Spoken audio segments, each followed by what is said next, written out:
If you are struggling to decide between the Black Bay Pro and the Black Bay 58, then this is the video for you. I'm going to be running down all the specs to help you make your mind up.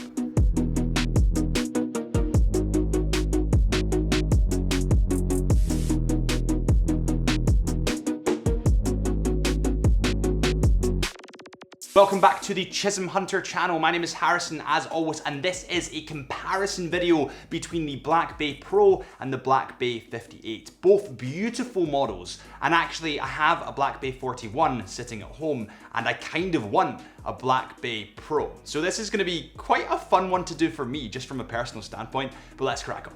Let's begin at the beginning with these two Black Bay models. So they both come in at 39mm in diameter, which is an interesting one because I would say that the Black Bay 58 were smaller than the Black Bay Pro. And the reason I would say that is because it actually has a black bezel, whereas the Black Bay Pro has a steel bezel. And the steel bezel obviously shines brighter in the light and kind of gives it more of a wrist presence.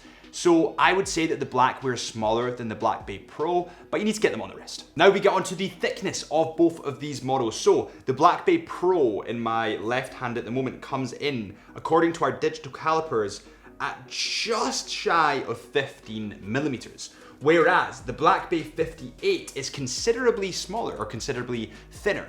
It comes in at 11.7 or maybe 11.8mm in thickness. So this is really up to yourselves. If you are a bigger guy with bigger wrists, maybe you want something that sits a little bit higher off the wrists. Or if you are a smaller guy like me with skinnier wrists, then maybe you want that Black Bay 58 that sits a little bit lower. Also, something to consider is in my lifestyle up the hills, I prefer watches that sit a little bit closer because I tend to bash watches about. It's just something to consider.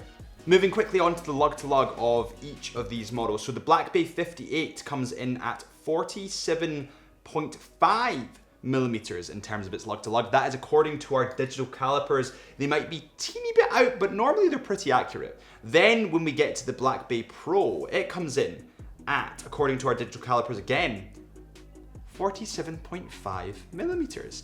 They have, according to our calipers, the exact same lug-to-lug measurement.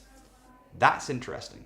Moving on to the case, bracelet, or strap options of these watches. Both of them come in stainless steel, which is, if you've been subscribed to the channel for a while, you'll know that it's my favorite metal out. Followed closely at the moment, especially by titanium. But anyway, let's move on to these strap options and let's start with the Black Bay 58.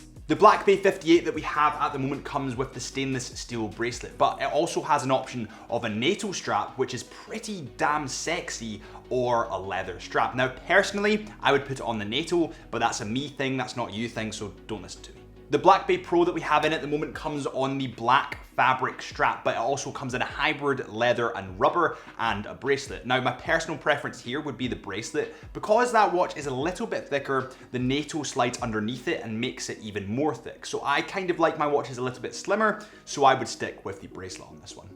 The crown on both of these models are very, very similar, it has to be said, but there are key differences, or a key difference. One of them is a lot bigger than the other, and a lot thicker than the other with bigger teeth, and that is the Black Bay Pro. Whereas the Black Bay 58 is a lot slimmer, a lot more dainty, but still, they both remain easy to turn. So again here, this is literally just personal preference. Moving on to the bezel of these watches, which is where the big changes really begin to show. And you can actually really see this if you head to the Chisholm Hunter website and pull a large image of them both on the screen and put them side by side. You can see these changes.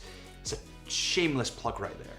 The bezel of the Black Bay 58 in my left hand has a black anodized disc. So the bezel itself is black and it has a splash of red and kind of goldy numerals. They're quite a kind of sandy, vintagey texture or color, and they look really nice. I have to say this, it looks very vintage, it looks very, very handsome. This is a rotating bezel and it's not a GMT.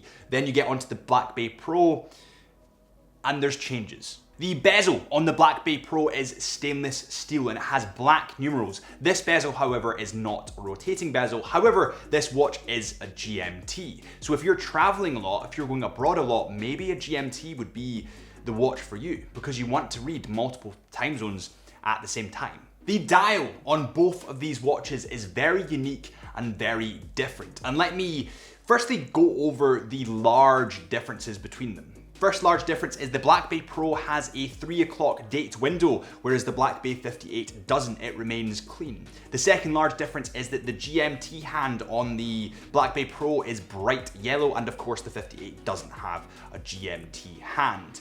I'm a huge fan of that GMT hand, but I'm also, because it's yellow, but I'm also a fan of the fact that the Black Bay 58 is simplistic without a date window. So this is really your choice, but that's the key features. But there's a couple of other more subtle features that watch nerds like and would love. Let me go over them. The subtle details begin with the lume. So the lume on the indices of the Black Bay Pro are almost 3D. They don't really have a cupping to them. They kind of just are standalone by themselves, and that makes it look 3D in the dark. Now, I've never seen this before on a watch, and in the dark, the lume on this bad boy is insane. Whereas you get to the more vintage inspired, vintage feeling 58, and it has a gold gild round the hands and the indices. And yes, it looks more vintage, and I wouldn't say that one lume is more powerful than the others, but I would say that this lume looks 3D, which is really cool. Both of these models are waterproof to 200 meters, and of course both of them have screw down crowns. Now, we've talked about the crowns before.